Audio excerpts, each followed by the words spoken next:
تک یہ چیزیں عورتوں کے سامنے نہیں تھی، وہ گزارا کرتی تھی۔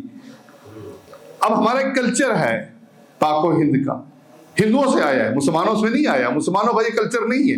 مسلمان تو اللہ کے نبی صلی اللہ علیہ وسلم فرماتے ہیں کہ مسلمان وہ ہے جو سب سے زیادہ اپنے گھر والوں کے اندر خوش اخلاق ہے۔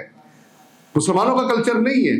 اللہ کے نبی صلی اللہ علیہ وسلم خود جا کر کچن کے اندر ان کی معاونت کرتے تھے، کپڑے دھونے میں معاونت کرتے تھے، ان کے ساتھ پورا محبت کا اظہار تھا، ایک تعلق تھا۔ یہ اسلامی کلچر۔ اور جو ہندوؤں سے ہمارے اندر کلچر آیا وہ ڈکٹیٹرشپ کا کلچر ہے۔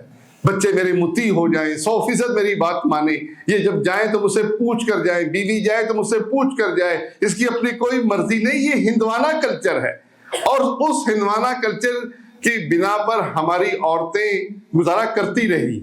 پہلے بھی طلاقیں ہوتی تھی، پہلے بھی جھگڑے ہوتے تھے، لیکن ریشو بڑی کم تھی۔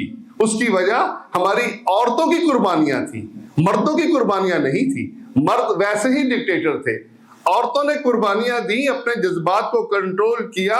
وہ مرد کے آگے اگر ذرا سا بول لے، آرگومنٹ دے لے، تو انہیں گستاخ کہا جاتا تھا، انہیں کہا جاتا تھا زبان چلاتے ہو۔ تو یہ کلچر جو ہے، یہ کلچر ہمارے اندر ہندوؤں سے آیا ہے، اور اس کلچر کو اسلامی کلچر ہم نہیں کہہ سکتے۔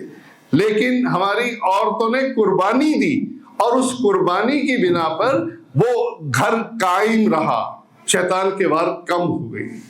اور اب جو ہے یہ ماحول بدل گیا، اب عورت کو شعور آ گیا، اب اس کو اپنی عزت نفس کا علم ہو گیا۔ اب وہ اپنی عزت نفس کی خاطر مرد کی غلامی نہیں کر سکتی۔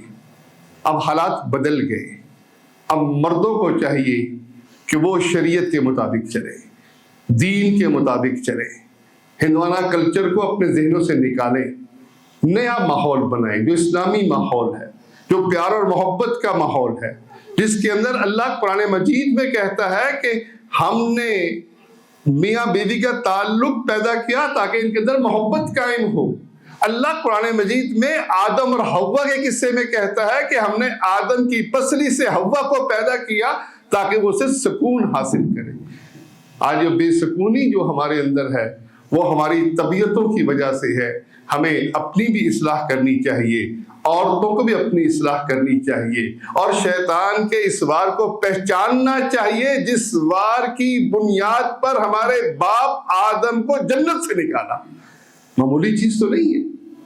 ہمارے باپ عیش میں تھے، نہ انہیں بھوک لگتی تھی، نہ انہیں کوئی تکلیف تھی، نہ کوئی لباس کی تنگی تھی، اور وہاں سے نکل کر ہم مصیبت میں آ گئے۔ تو یہ جو مصیبت پہ ہم آئے یہ شیطان کے وار سے۔ اور شیطان نے دیکھی جس طرح ان کے ساتھ خیر خواہی کی ہے، خیر خواہی کا انداز اختیار کیا، میں تمہارا خیر خواہ ہوں، قسمیں کھائیں۔ آج بھی وہ قسمیں کھا کر اپنی خیر خواہی کا یقین دلاتا ہے کہ عورت 1/2 آدھی آبادی ہے، اور یہ جو ہے اگر اس نے تعلیم حاصل نہ کی، اس کو آزادی نہ ملی، اس نے کام نہ کیا تو ہم برباد ہو جائیں گے، ہماری اکنامکس ختم ہو جائے گی، معیشت کا پٹھا بیٹھ جائے گا۔ اب بھی وہ خیر خواہی کے انداز میں ہی حملہ کرتا ہے، آپ کو سود دیتے ہیں۔